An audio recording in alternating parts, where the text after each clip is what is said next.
This is the story of the Philippine football wonder. In 2009, the Philippine national team was ranked 194 by FIFA. Within 5 years, they climbed 67 places, and now the national team, known as the Azkals, are ranked number 127.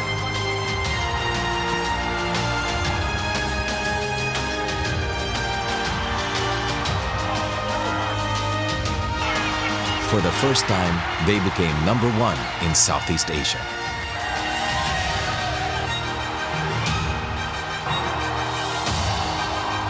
This incredible success story is based on the passion and enthusiasm of one man. This man is Dan Palami. He is the Azkals manager and the man that made a nation proud. And this is his office in Tacloban, or what is left of it. Tacloban is the city of Dan Palami, the city where the Philippine football wonder started, and the city that has been devastated by the most powerful typhoon the world has ever seen.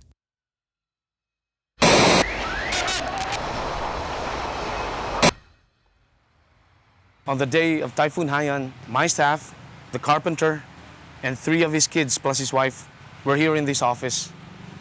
And when the storm surge came from the sea, it was too strong and too high.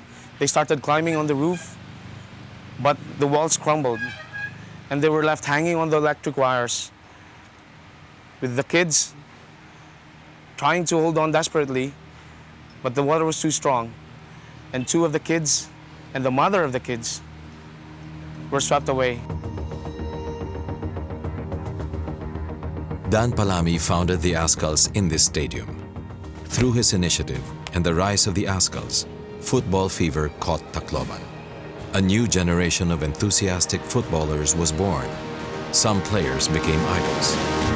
Players like John Wayne. Adlawan Yolanda, nagmata kami, alas 5 na aga. On the day of the typhoon, we woke up at 5 a.m. because of the very strong winds. We scampered and ran to the house across the street. Only when we got there, we realized that some family members were left behind. I went back and found my aunt and my cousin. We were struggling as the houses around us started collapsing.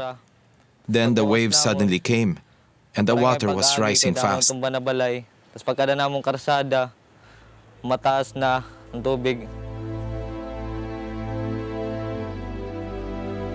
John Wayne lives in San Jose, a district in Tacloban where many promising talents come from. San Jose is one of the worst affected areas. John Wayne's fate is the fate of the city, the fate of an entire region.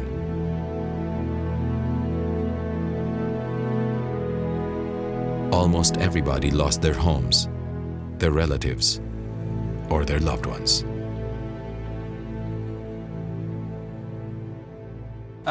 This was my girlfriend's house where I was that day. When the walls collapsed, we all ran outside. I carried her cousin while she was holding onto my back. The water rised as she was calling my name. I looked back, but she was gone. Right after the typhoon, we started looking for her. We searched for her all over the city, even amongst the dead. After 3 days, I heard that a dead body was found here, and true enough, a body was floating right here. It was my girlfriend.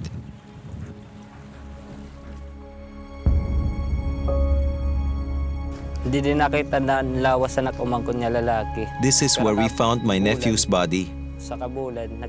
It took us another month before finding the body of my little niece. I lost the things that I treasure the most. My jerseys, my spikes, even my socks. I don't have anything. I can't play football anymore because nothing is left to me. We're not able to save anything. Almost everything was lost. We're trying to live normally, but it's actually difficult because we don't have.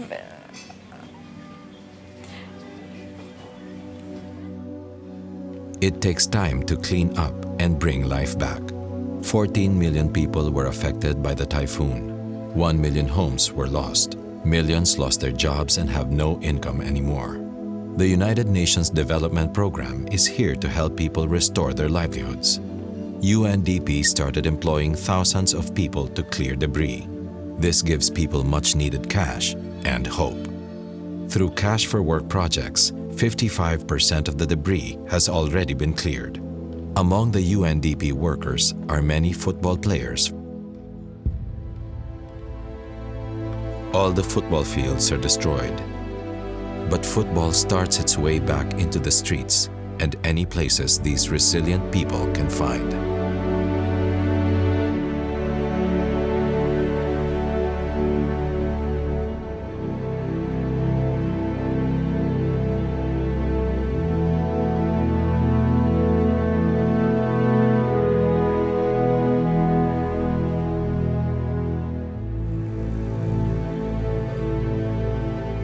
This is what remains of what we used to call our futsal center. Football centers have either been washed away or have become evacuation centers. But the children are eager to play. And that's why we came up with a program where everywhere we see an open space, we turn it into a football field. Dan's program is bringing food and football to the poor areas. After the feeding, the children play football under the guidance of professional coaches. It brings back joy, hope, and a feeling of normalcy. These children have started to make their first steps, their first kicks into their new life after the disaster caused by Haiyan. They have lost almost everything, but they are not broken. They need our help. They cannot do this alone, and they need you to take these steps with them. These kids, they have found their joy, their hope, and their home in football. And football, it has found its home in Tacloban. Please, don't forget Tacloban, so that football may come home.